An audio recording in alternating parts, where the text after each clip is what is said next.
So, magandang gabi po mga kababayan. Pero hindi po maganda ang balita natin, ano? Ito po, gumagalaw-galaw na yung mga galamay ng masasamang tao. No?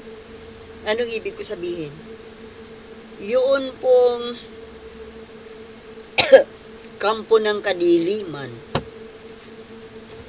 ay umamin naman na may kinalaman sila sa pagpatay sa isang vlogger na BBM supporter, pro-BBM vlogger.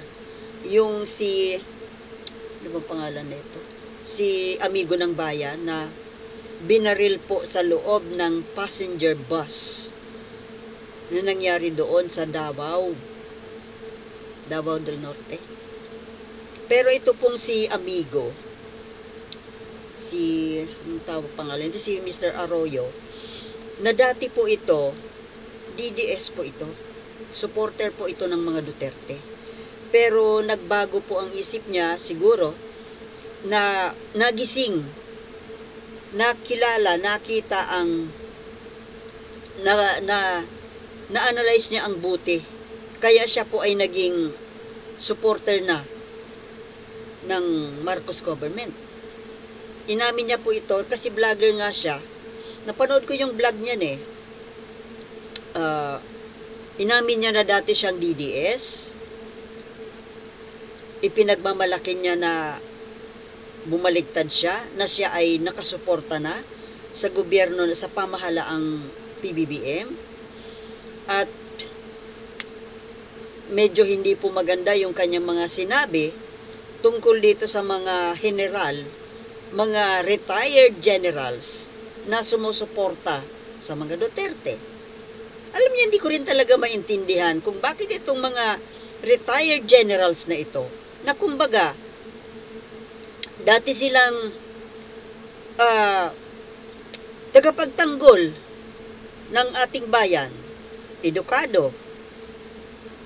Imagine, tagapagtanggol ng bayan, ng kalayaan ng bayan, ng interest ng mamamayang Pilipino. Pero bakit naging supporter ng isang kriminal at supporter ng pro-China? Ano nangyari, di ba? Ano nangyari sa mga training sa military? Na, di ba, kailangan ngang ipagtanggol ang soberanya, ang interes ng bansa natin. Nag-retire lang, nag-iba na yung prinsipyo. Tinira po ito ni Amigo ng Bayan. Ang hindi po, actually, siguro iniimbestigahan sa kasalukuyan, iniimbestigahan ito na kailangang malaman kung sino yung pumatay at sino ang mastermind. Kasi nga, ang sabi, maaring personal na galit dahil sa negosyo. Well, hindi natin, ano rin ito ex-military man din ito, itong si Mr. Arroyo na ito, itong si Amigo ng Bayan. Naging subordinate nga pala siya nitong general na isang pro-Duterte general din, na dati sinusubaybayan ko rin, ina-idol ko rin dati, pero nung malaman ko na supporter siya ng Duterte, na hindi ko maintindihan kung bakit, itong si Johnny Macanas, hindi ko maintindihan itong taong to, talaga. Tinira ito ni Amigo ng Bayan, na siya yung isa sa binanggit ni Amigo ng Bayan na mga general na baluktot ang pag-iisip. Totoo naman po. Dati kang general ng military, paano kang naging isang supporter ng isang pro-China? Anong klaseng utak? Ano ang gustong mangyari?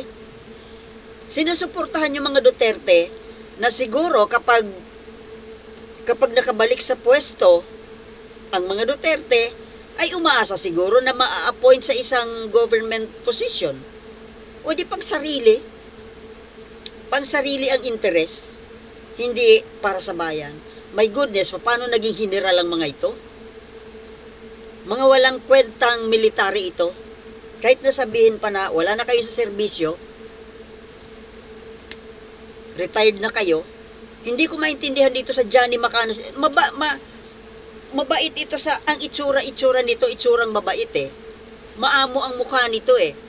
At saka nung umpisa, maayos naman yung pro BBM ito dati eh. At sinasabi pa nga niya na malaki ang pasasalamat niya sa kay Marcos dahil kung hindi daw kay Marcos Sr. sa mag-asawang Marcos, hindi daw siya makakatapos ng pag-aaral. Pati nung asawa niya. They were both scholars ng Marcos administration. Dahil ito nga dati po itong taga Ilocos, kaya nga supporter ito dati ng Marcos. Ang hindi ko maintindihan, lumipat lang ng Davao, naging supporter na ng Duterte. O isa ito sa pinupuntirya ni Amigo. Pero ngayon, matapang din itong Amigo na ito, pero naisahan siya. Kasi mukhang sinubaybayan siya eh. Inaral yung kanyang mga galaw, talagang pinuntirya siya. Siguro ako talaga ito personal na observation ko, hindi po malayo na ang may kagagawan nito ay tungkol doon sa pagbablog niya na in-expose niya yung kanyang pagbaliktad from being a DDS to being a BBM supporter. Tapos yung mga in-expose niya tungkol sa mga nakakahiyang sikreto nung isang DDS na si Cathy Binag. At itong Cathy Binag na ito, may nabasa ako na hinahunting din ito yung isa pang pro-BBM vlogger na ina-attack din siya. Idinidemanda nga yata, yung si Kent Garcia. Naku, kailangan mo mag-iingat. Mukhang nasa Davao din itong Kent Garcia na ito eh. Naku, mag-ingat-ingat ka, brother. Alam nyo, sa tindi ng Marcos Duterte feud, nadadamay po yung ibang tao, nadadamay yung mga pro-BBM supporters.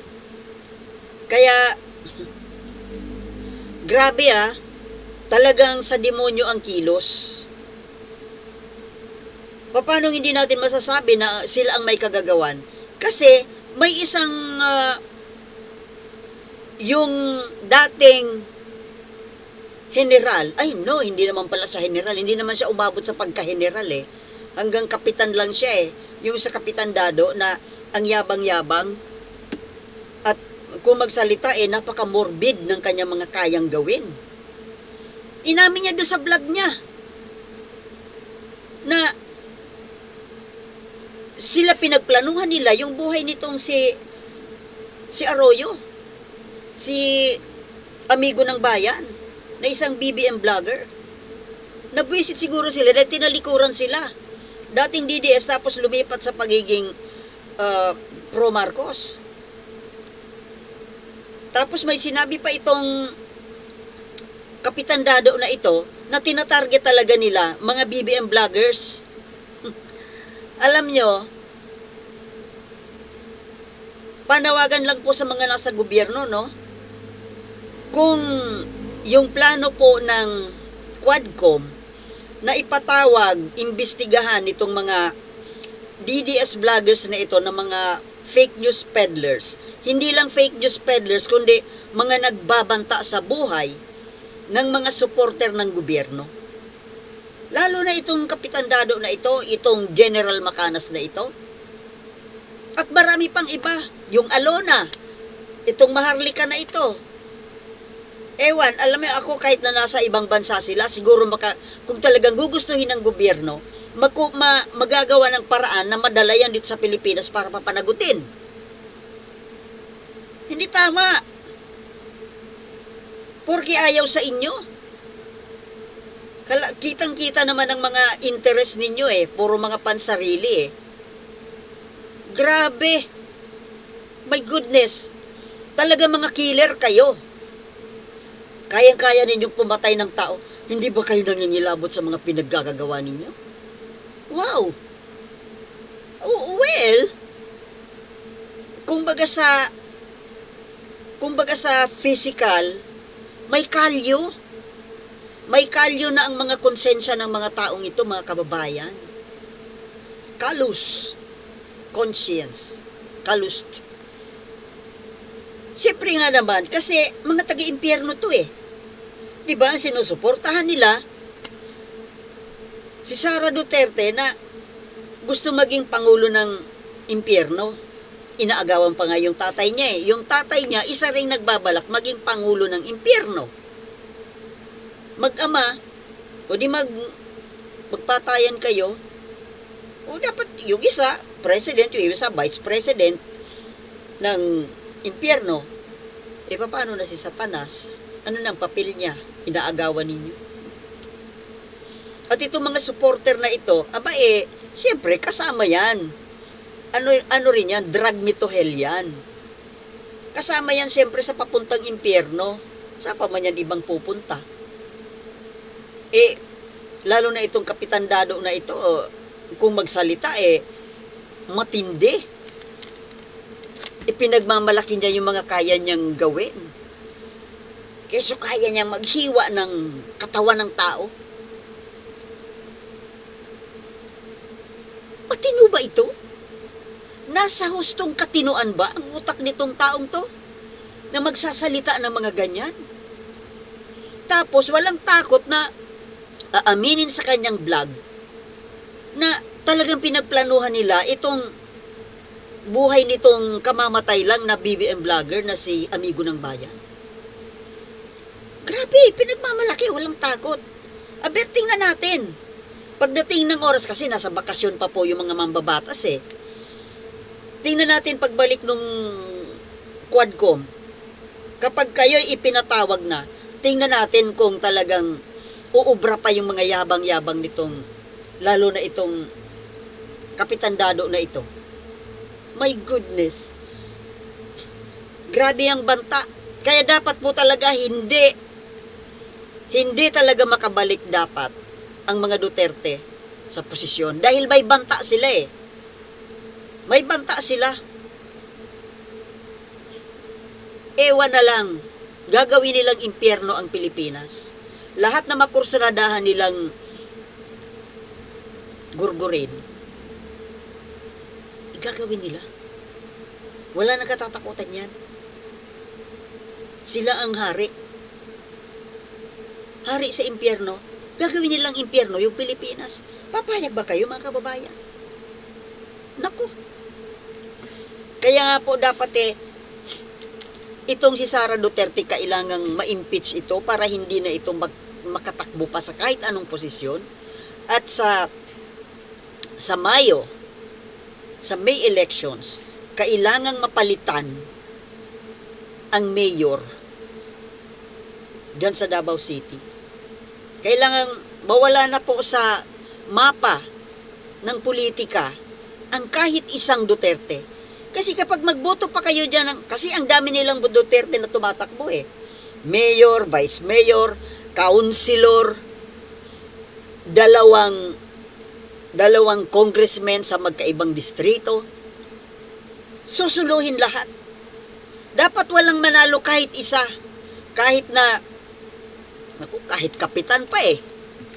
Kasi oras na makatikim, nasa posisyon pa ang kahit isa dyan, aangat pa yan. Paakyat pa yan ang paakyat. Kaya dapat po wala ni isa na Duterte na makaupo sa kahit anong posisyon. Marami naman dyan, my goodness. Mas marami dyan. Marami pa dyan ang mas may talento, mas matalino, mas matino, mas may pagmamahal sa komunidad, sa bayan. Yung po pipiliin natin. Huwag na ito. Kumbaga kilala na natin. Kilala na natin ang mga Duterte. Kilala natin kung anong klase mga taong mga ito. Susuportahan nyo pa? Aba, nasaan man ang common sense niyan? Diba? So mga kababayan, mahalin po natin ang ating bayan dahil ito lamang ang nag-iisa nating tahanan. Beware of the Dutertes. Thank you for watching and see you in my next vlog. Peace.